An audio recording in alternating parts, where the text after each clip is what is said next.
प्रेमाचे रंग आले बरुनी बाग दावा. वे तू असाच मूर्खपणा करणार असशील तर मी ठेवू का फोन? ती लटका रागाने म्हणाली. फोन ठेवायचा विषय नाही. रात्रभर फोन ठेवायचा नाही आहे. तू आज बोलत राहायचं आहे. तिचा नेहमीचा अधिकारवाणीचा स्वर त्याला खूप प्रिय होता. कुठलीही आर्जव्य नाही. नेहमी आवाजात हुकूमत आणि ह्याच तिच्या मनस्वी रूपाने त्याला प्रेमात पाडलं होतं. अजिबात नाही. आज एका दिवसात खूप मानसिक चढ उतार झालेलेत. डोळे आपोआप मिटतायत माझे. ती पटकन बोलून गेली. ए वेडाबाई, मग अगोदर सांगायचं ना. ओके ठीक आहे, झोप तू आता. आपण असंही उद्या भेटणार आहोत ना रात्री? उद्या कसं काय? मला यायला उशीर होईल ना वेद? होय चालेल, होऊ दे. मी वाट बघेन तुझी. अजिबात नाही हां वेद, ऑफिसला उशीर होतो रे. ए यार असं नाही, तो चिडक्या स्वरात म्हणाला. वेद तुला ऐकावं लागेल. आणि हो, कुठल्याही संभाषणात, चर्चेत, भांडणात माझा शब्द शेवटचा. ओके आहे मान्य तुला? बरं बाबा, आता सरळ ऑफिसात भेटू. उद्या दिवसभर फोन तर तू करणार नाहीस हो ना? हो बरोबर. ठीक आहे यार. काय आता? Bye, good night. अजून काही? मिस यू यार सोना. Missing you too. झोप आता. सोमवारी भेटू. उद्या रात्री फोन करेन पोचले की. ओके. फोन ठेवल्यावर स्वतःशीच गोड हसत तिने स्क्रीनवरच्या फोटोवर ओठ टेकवले. त्याच्या कानात बोलण्याप्रमाणे हळुवारपणे म्हणाली, स्वीट कॉफी.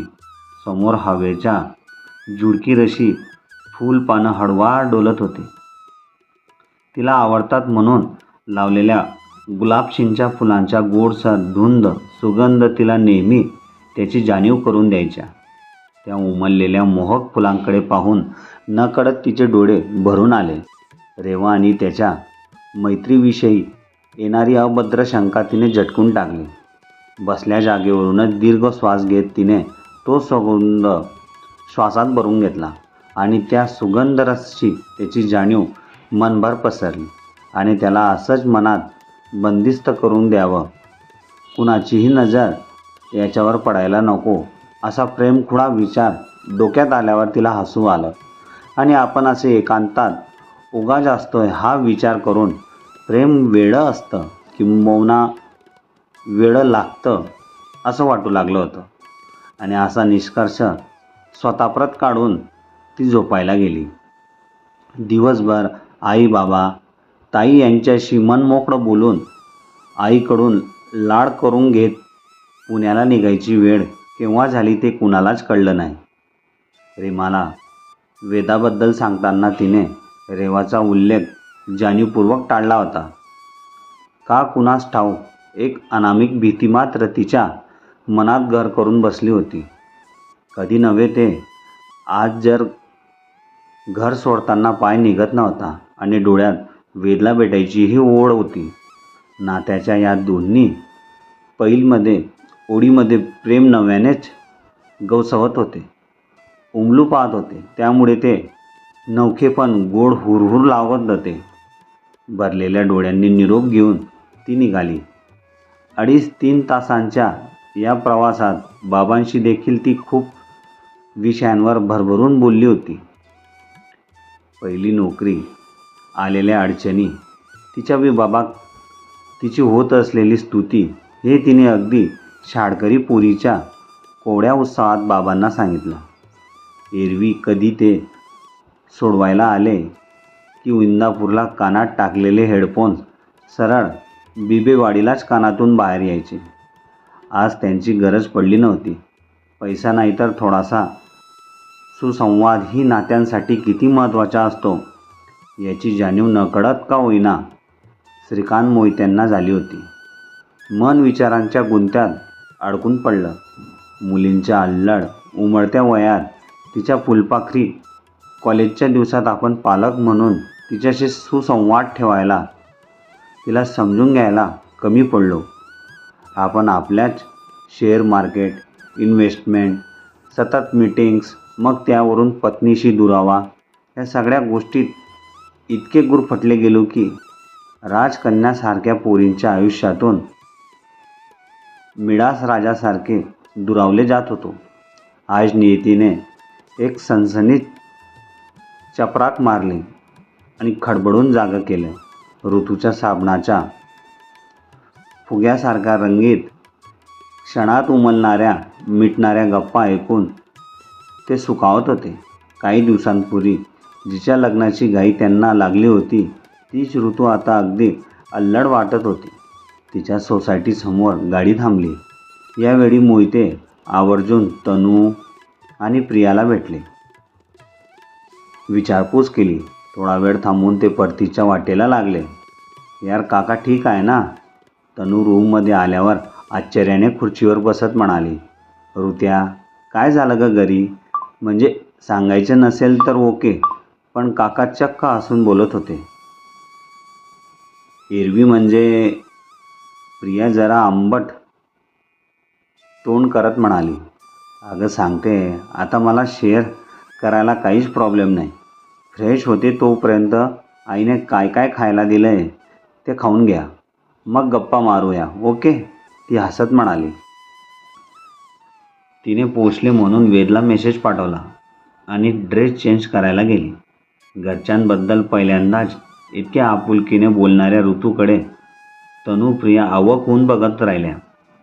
इतर वेळी घरून आल्यावर हुश सुटले हे पहिलं वाक्य असायचं तिचं, आणि काही विचारलं तर जाऊ द्या त्यांचं नेहमीचंच असतं, त्यात काय सांगायचं, असा काहीसा सूर असायचा. एकूणच ह्या 2 दिवसात चांगलं झालं की वाईट झालं यापेक्षा नातं वाद झालं हे महत्त्वाचं ठरलं. फ्रेश वगैरे होऊन गॅलरीतल्या तिच्या आवडत्या झुल्यावर बसत ताईच्या आयुष्यात झालेल्या वादळाबद्दल, तिच्या गैरसमज, वेडेपणा याबद्दल ती बराच वेळ बोलत राहिली. तिचं सगळं ऐकून झाल्यावर दोघेही सुन्न झाल्या. जरा वेळ शांततेत गेल्या. कुणीही कुठलीच प्रतिक्रिया दिली नाही. पण रीमाच्या ह्या परिस्थितीवरून आता त्या तिघांच्याही मनात एकच कल्लोळ चालला होता, रेवा आणि रेवती. पण कुणीही त्याविषयी अवाक्षरही बोललं नाही. चांगल्या तासभर गप्पा मारल्यावर उद्या लवकर उठायचे म्हणून त्यांनी गप्पा आवरत्या घेतल्या. दिवे मालवून त्या झोपायला जाणार तोच ऋतूचा फोन वाजला. पलीकडे वेद होता. कितीही नाही म्हटलं तरी हा वेळा कॉल करणारच हे तिने गृहीत धरलं होतं. तो काय बोलणार त्याच्या आतच नेहमीप्रमाणे तिची बडबड सुरू झाली. वेद, आता बोलायचं देखील त्राण नाही आहे माझा. सकाळपासून इतकी बडबड केली मी. ऐक ना. मी वेद, तू ऐक ना, उद्या ऑफिस आहे ना.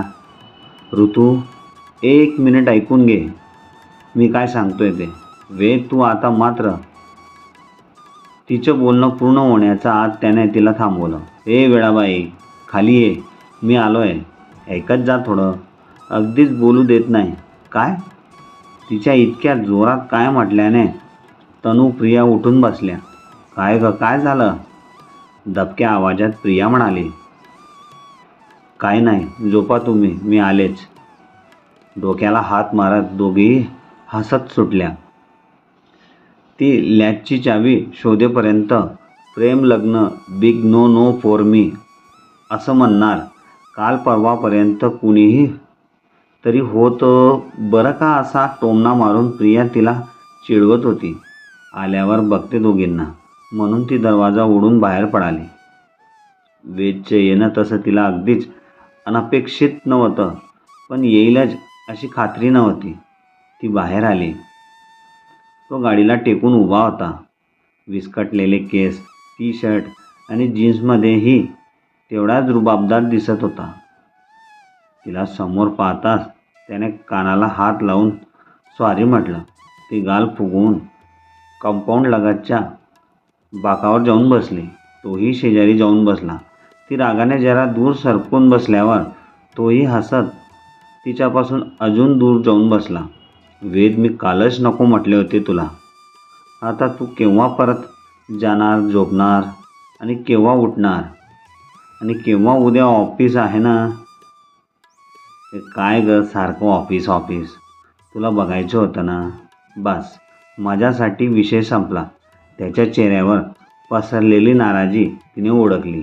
आणि ह्या इतक्या दूर भेटायला येऊनही आपण असं चिडून बोलतोय, चुकलंच जरा, असा काहीसा विचार करत त्याला जरा चिडवत म्हणाली. बघू जरा चिडवल्यावरही खड्या पडतात का गालाला त्याच्या. ती पाहू लागली.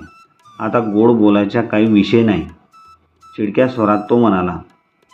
खरं तर तिला समोर पाहताच मिठीत घ्यायची त्याची इच्छा झाली होती, पण वेळ काळ स्थळ पाहून तो बाजूला ठेवली त्याने.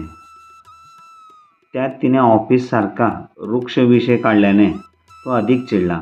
मग हे असं समोर आल्यावर गोड हसायचं आणि समोरच्याला त्या डिंपलच्या जाळ्यात अडकवायचाही काही विषय नव्हता. त्याच्याच भाषेत त्याला चिडवत ती म्हणाली. तो दूर बसला होता, जरा त्याच्याकडे सरकले.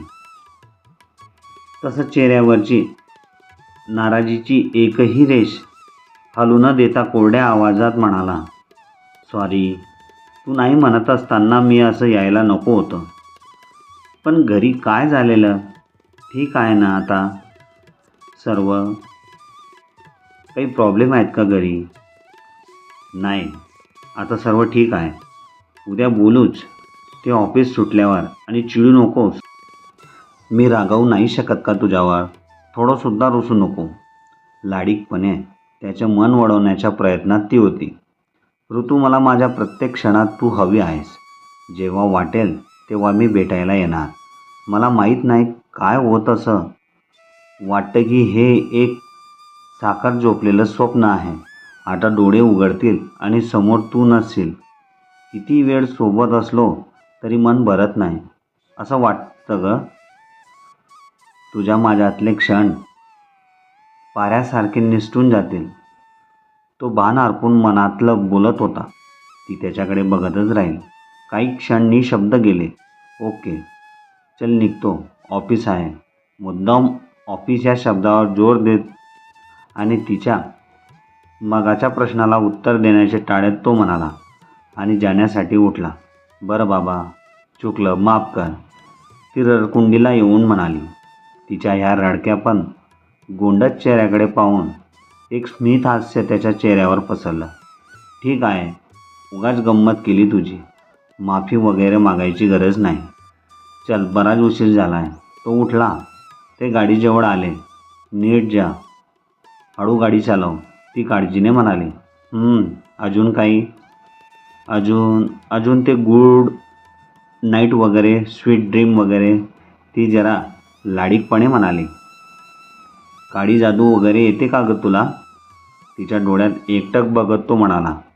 हे काहीतरीच काय काळी जादू? मग हे असं तुझ्या या गर्द कॉफी रंगाच्या डोळ्यात आणि चेहऱ्यावर मजोरपणे येणाऱ्या बटनचं कारस्थान तरी काय असतं? मी झोपूच नाही का? वेद तिने लाजून नजर चोरली आणि तिला काही सुचेनाच झालं. तो फक्त हसला. मोठ्या कष्टाने तिचा निरोप घेऊन तो निघाला. रात्र गैरी होत होती. कुठे कुणाला तरी कुणी मिळाल्याची स्वप्न, तर कोणाला कुणी गमावल्याची स्वप्न. कुणी गर्द गैऱ्या डोळ्यांच्या डोहाच्या तळाशी शांत विसावलेलं होतं, तर कुणाची स्वप्न चक्क गालावरच्या खडीत विरघळली होती. ती रात्र एकच पापण्यांच्या बाहेर गर्द अंधारी, तर बंद पापण्यांच्या आत रंगाची उधळण करणारी. हे सगळं तुला फोनवर कसं सांगणं होईल सांग बरं का? डबडबलेले डोळे पुसत ऋतू म्हणाली. ऑफिस नंतर CCD मधल्या सगळ्यात शांत कोपऱ्यात ते बसले होते. ऋतूनेही रेवीचा विषय वगळून जास्त खोलात न जाता एक्स्ट्रा मटेरियल अफेअरच्या आवरणाखाली काही गोष्टी झाकून ठेवत रीमच्या घटस्फोटाच्या विचाराबद्दल सांगितलं. रेवती आणि राजेशच्या मैत्रीमुळे लग्न तुटलं असं काय सांगितलं तर वेद हे कुठल्या पद्धतीने घेईल याची कदाचित तिला भीती वाटत होती. त्याच्या मनात नसेल ही आता काही रेवाबद्दल आपण हे सांगितल्यावर तो त्या दृष्टीने विचार तर करणार नाही ना. ह्या एक अनामिक शंकेमुळे ती बैचेन झाली होती. तिच्या हातांवर आपल्या हात ठेवत त्याने तिला धीर दिला.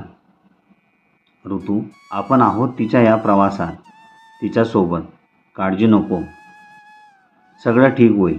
आणि काय सांगावे, तिच्या आयुष्यात अजून खूप चांगलं काहीतरी लिहिलं असेल. आता होतं त्यापेक्षा कितीतरी छान आयुष्य असेल तिच्या नशिबात. वेद, एक विचारू? बोल ना. ताईचं लग्न ठरलं तेव्हा खूप खुश होती, खूप प्रेमात होती त्याच्या.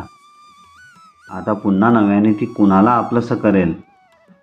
वेद, प्रेम दुसऱ्यांदा होऊ शकतं का? मनातली धाकधूक शब्दात उतरली होती. हा प्रश्न जेवढा तिने रीमासाठी विचारला होता तेवढाच तो स्वतःच्या समाधानासाठीही विचारला होता. प्रेमाची व्याख्या खूप व्यक्तिसापेक्ष आहे ऋतू. खरं तर प्रेमाची अशी कुठलीच प्रमाण लिखित सांगता नाही की ज्यात लिहिलंय की प्रेम असंच करावं, कुणावर करावं, कितीदा प्रेम व्हावं, याची काही परिणाम नाही. साधा मीरा, रुक्मिणी, सगळ्यांनाच प्रेमाला मान्यता मिळाली या जगात. जोपर्यंत प्रेम हे त्यांच्या प्रतिरूप शोधत नाही तोपर्यंत त्यांचा प्रवास चालूच असतो. लोक त्याला पहिलं, दुसरं असं काही म्हणत असतील, पण ते फक्त शोधत असतं आणि त्याला ते सापडलं की ते निर्धास्त होतं, स्थिरावतं. त्यामुळे प्रेमाला पहिलं, दुसरं या क्रमात बांधणं योग्य नाही. मला तिची काळजी वाटते वेद. ऋतू, तिने इतक्या सकारात्मक पद्धतीने हे सगळं घेतलंय यात की किती खंबीर आहे हेच दिसून येतंय. त्यात तिला फक्त तुमची साथ हवी आहे. बरेच प्रसंग येतील जिथे ती एका वळणावर येऊन या सगळ्या मानसिक तणावाने थकून जाईल. तेव्हा फक्त तुमच्या सोबतीचा हात आणि आम्ही आहोत सोबत हे पाठबळ तिला नवी उमेद देईल. तुम्हीच जर तिच्यासमोर हातपाय गाडून बसलात तर कसं चालेल? नाही रडणार तिच्यासमोर. बरं, ती पुण्यात परतल्यावर आपण भेटू. Now feeling better. वेदच्या बोलण्याने तिला जरा धीर मिळाला. खरा पण आपण त्याला सगळंच काही खरंच सांगितलं नाही हे तिचे मन तिला वारंवार बजावत होते. हो, दडपण गेल्यासारखं झालंय. अरे हो, कालपासून विचारण म्हणते. आता आठवलं, ते महिन्याअखेरीस आपली ट्रेनिंग ग्रुपची जी ट्रिप आहे त्यातून मी एक बॅकआउट करू शकते का? ॲक्च्युली तनू आणि प्रियासोबत मी अगोदरच ह्या छान एस्पेस सुट्टीचा प्लॅन बनवला होता. सो नो वे. वेडी झालीस का तू? गरज वाटली तर तनू प्रियासोबत मी बोलतो, पण गोवा, समुद्र, तेही तुझ्या विना मी विचारच करू शकत नाही. शिवाय काय? तिने सहैतुक त्याच्याकडे बघितलं. शिवाय हेच की तुझ्याशिवाय काहीच नाही तू हवी तिथं. तो काहीतरी लपवत असल्यासारखं बोलला. खूप हट्टी आहेस ना तू? अरे विषय आहे का? नो करो प्रेम आहे माझं, आणि किती अवघड होतं ते मिळवणं माझं मलाच ठाऊक. आता हट्ट तर करणारच, मग तो कॉफीसाठी असू दे की स्वीट कॉफीसाठी असू दे. तो तिचा हात हातात घेऊन बोलला. आणि मी नाही म्हटलं तर? त्याच्या हातातून हलकेच हात सोडवत ती म्हणाली. तू नाही म्हणाला, मी तुझी परवानगी मागितली कुठे? समोर ठेवलेल्या कॉफीचा एक घोट घेत तो म्हणाला. तू असं काही बोलणार असेल तर मी नाही येणार गोव्याला, सांगून ठेवते. प्रॉमिस कर, तिकडे गेल्यावर असं काही कॉफी, स्वीट कॉफी बोलणार नाही ते. लाजेने ती गोरीमोरी झाली होती. ओके बाबा, तिकडे गेल्यावर कॉफी, स्वीट कॉफीबद्दल अजिबात बोलणार नाही. पक्का प्रॉमिस? मग ठीक आहे. बोलणार नाही हे प्रॉमिस आहे. घेणार नाही याबद्दल काहीच ठरलं नाही हे फक्त लक्षात ठेव. तिला पाहून हलकेच विंग करत तो म्हणाला. वेद, मी बोलणार नाही. जा. गालावरची लाली लपवायचा पुढा प्रयत्न करत ती म्हणाली. बराच वेळ ते आपल्याच गोड गुलाबी गप्पात हरवून गेले. समान त्रिज्या असलेले आणि प्रेम एकच केंद्रबिंदू असलेले पुढे काय वाढवून ठेवलं असेल त्याच्यापासून अनभिधन्य असलेलं त्याचे अवकाश आज प्रेमाच्या असंख्य चांदण्यांनी खुलून दिसत होतं. मित्रहो, कथा आवडली असेल तर चॅनलला प्लीज सबस्क्राईब करा आणि व्हिडिओला लाईक, शेअर आणि कॉमेंट नक्की करा. धन्यवाद.